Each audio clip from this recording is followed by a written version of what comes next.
जंगल में एक समझदार हाथी रहता था। नाम था उसका गोलू। गोलू बहुत कुछ जानता था। उसे पता था सबसे मीठे फल कहाँ मिलेंगे। उसे जंगल के पेड़ों के सारे राज पता थे। लेकिन गोलू बहुत शर्मीला था। वो अक्सर बड़े बड़े पेड़ों के पीछे छिपा रहता था। उसे दूसरे जानवरों से बात करने में डर लगता था। एक दिन गोलू ने एक प्यारी सी आवाज सुनी। ये चिंकी थी, एक छोटी सी बंदरिया। चिंकी बहुत चंचल थी और उसे पेड़ों से झूलना बहुत पसंद था। चिंकी ने गोलू को छिपते हुए देख लिया। तुम क्यों छिप रहे हो गोलू? उसने पूछा। गोलू बुदबुदाया, मैं शर्मीला हूं। चिंकी हंस पड़ी। लेकिन तुम तो बड़े और ताकतवर हो।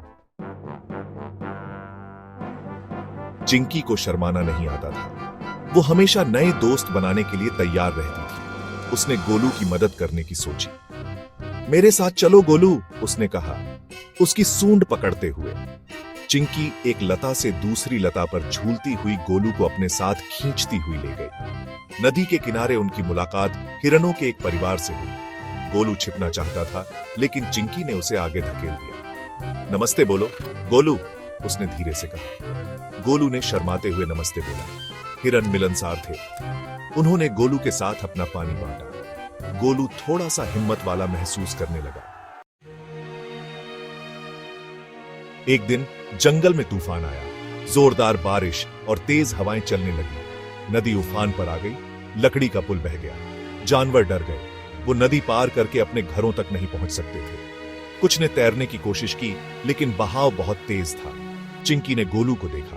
गोलू, वो चिल्लाई, तुम यहां सबसे ताकतवर जानवर हो। तुम हमारी मदद कर सकते हो। गोलू ने जानवरों के परेशान चेहरे देखे। वो जानता था कि उसे कुछ करना होगा। उसे बहादुर बनना होगा।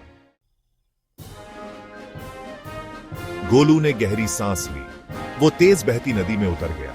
पानी ठंडा और तेज था, लेकिन गोलू उससे भी ज्यादा ताकतवर था। उसने अपने मजबूत पैरों से खुद को स्थिर रखा। उसने अपने बड़े से शरीर को नीचे किया और अपनी सूंड को पुल की तरह इस्तेमाल किया। एक एक करके जानवर गोलू की पीठ पर चढ़कर सुरक्षित जगह पर पहुंच गए। चिंकी खुशी से चिल्लाई, तुमने कर दिखाया गोलू, तुम एक हीरो हो। गोलू के अंदर एक खुशी की लहर दौड़ गई। उसने अपने डर का सामना किया था और सबकी मदद की थी।